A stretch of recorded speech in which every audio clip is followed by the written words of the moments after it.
अस्सलाम वालेकुम students. Study of malaria में आपने हाइपोथेसिस तक पढ़ लिया है, उसको देख लेंगे लर्न कितना करना है। पेज नंबर है आपके पास 23। पेज नंबर 23 में आपने हिस्ट्री ऑफ मलेरिया आपने लर्न करना है और इसमें शॉर्ट क्वेश्चन भी आ जाता है, व्हाट इज़ मलेरिया या what is meant by malaria. तो ये आपने शॉर्ट क्वेश्चन करना है। उसके साथ जो है एक शॉर्ट क्वेश्चन आपको आएगा, what do you know about quina quina. Cinchona का शॉर्ट क्वेश्चन आएगा। उसके बाद लेब्रॉन की जो है वो उसने क्या किया, कब किया, ठीक है, उसका क्वेश्चन आएगा। लेब्रॉन ने जो है जो सर्च किया था उसके बारे में पूछा जाएगा। प्लाज्मोडियम क्या है, ये शॉर्ट क्वेश्चन। उसके बाद जो है आपसे एक कह लें हिस्ट्री के बाद ये चीज़ें स्टार्ट हो गई तो ये इनका अलग क्वेश्चन आएगा, ठीक है। तो यहाँ पर हाइपोथेसिस जो है वो हम लोग पढ़ चुके थे। इसके बाद डिडक्शंस जो है वो पढ़ेंगे कि साइंटिस्ट को नहीं पता था कि जो हाइपोथेसिस ऊपर उन्होंने बताया कि Plasmodium is the cause of malaria, कि वो ठीक है या नहीं है, ठीक है।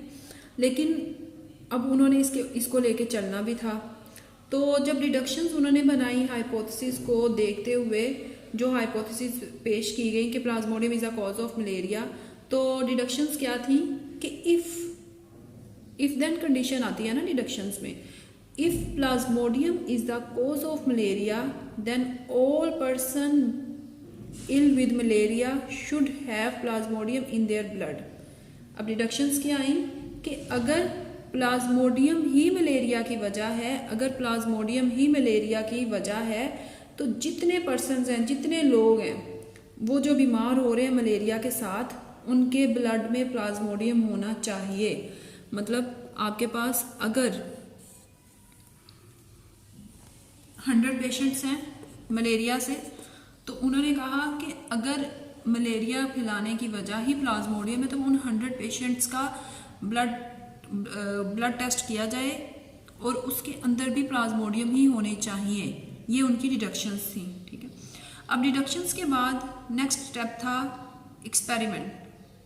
अब इसको डिडक्शंस को टेस्ट करने के लिए नेक्स्ट जो स्टेप किया गया वो था आपके पास एक्सपेरिमेंट। अब एक्सपेरिमेंट जो है ये तजर्बा करना, तजर्बा किया कि क्या डिडक्शंस जो हैं वो ठीक हैं या नहीं है, क्या जो हाइपोथेसिस से डिडक्शंस जो हैं वो ड्रॉ की गई, उसके बाद जो एक्सपेरिमेंट किया जा रहा है चेक करने के लिए कि इधर डिडक्शंस जो हैं वो ठीक हैं या नहीं है। तो एक्सपेरिमेंट में उन्होंने क्या किया, उन्होंने लिया ब्लड ऑफ 100 मलेरियल पेशेंट्स का उन्होंने ब्लड ले लिया, ठीक है, और इसको चेक किया अंडर माइक्रोस्कोप के नीचे उसको चेक किया। अब इसको चेक करने के लिए उनके पास 100 ऐसे लोग थे जो कि बिल्कुल हेल्दी थे, 100 जो है उन्होंने मलेरियल पेशेंट लिए और 100 जो है वो हेल्दी पर्सन लिए, और दोनों का मतलब 100 इन लोगों का और 100 ये जो लोग थे इनका टेस्ट किया गया कि इनके ब्लड के अंदर क्या मौजूद है और उनके ब्लड के अंदर क्या मौजूद है। तो जब रिजल्ट आया, जब इन 100 लोगों का चेक किया गया ब्लड ग्रुप, तो जो रिजल्ट आया वो ये आया कि जितने मलेरियल पेशेंट थे उनके ब्लड के अंदर जो था वो प्लाज्मोडियम था, ठीक है। 100 जो लोग थे उनके ब्लड के अंदर जो था वो प्लाज्मोडियम था, मतलब कि वाकई ही प्लाज्मोडियम ही वजह है मलेरिया की। लेकिन जो हेल्दी पर्सन्स थे उनका जब ब्लड टेस्ट किया गया तो इनमें से भी 100 में से 7 लोग वो अफेक्ट थे मलेरिया से, लेकिन उनके सिम्टम्स शो नहीं हो रहे थे, वो देखने में लग रहा था कि बिल्कुल ठीक है। तो उस दौरान ये जो 7 लोग थे इनका क्यों शो नहीं हो रहा था, क्योंकि जो प्लाज्मोडियम था, जो पैरासाइट था, वो इंक्यूबेशन पीरियड में था। इंक्यूबेशन पीरियड क्या होता है, आपके पास एक ऐसे पीरियड को कहा जाता है जिसमें पैरासाइट बॉडी के अंदर एंटर हो। पैरासाइट किसको कहा जाता है, पैरासाइट ऐसे ऑर्गेनिज्म को कहा जाता है जो कि लिविंग ऑर्गेनिज्म के अंदर बीमारियां फैलाते हैं, उन्हें कहा जाता है पैरासाइट। तो इंक्यूबेशन पीरियड क्या है कि ऐसा पीरियड जिसमें एंट्री ऑफ पैरासाइट और सिम्टम्स अपीयर होने का टाइम तक का जो ड्यूरेशन है।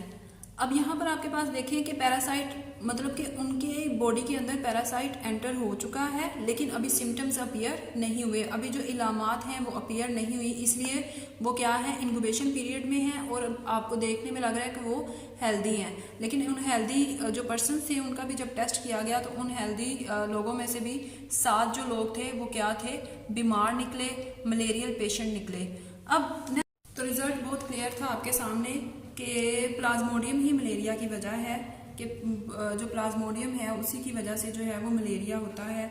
तो आपके पास जो हाइपोथेसिस था जो आपके सामने पेश किया गया, जो बायोलॉजिस्ट के सामने पेश किया गया, वो बिल्कुल 100% ट्रू प्रूव हो गया कि प्लाज्मोडियम ही मलेरिया की वजह है। नेक्स्ट आपके पास क्वेश्चन था, how plasmodium gets into the blood of man. अभी ये क्वेश्चन सॉल्व नहीं हुआ था कि ये किस तरह से आ रहा है, कैसे आ रहा है। तो कुछ ऑब्जर्वेशंस जो थी बायोलॉजिस्ट की वो ये थी कि malaria is associated with Marsh, के मलेरिया का कुछ ना कुछ तो है, कुछ ना कुछ रिलेशन तो है मार्श दलदली इलाकों के साथ। लेकिन साथ ये भी एक और ऑब्जर्वेशन थी, drinking water of Marsh does not cause malaria, कि उसका मार्श का दलदल वाला जो पानी है वो पीने से जो है वो मलेरिया नहीं हो रहा। तो ये भी ऑब्जर्वेशन थी।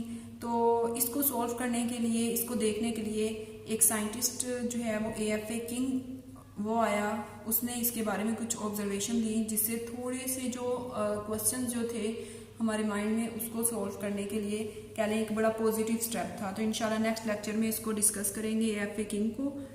Thank you so much for watching.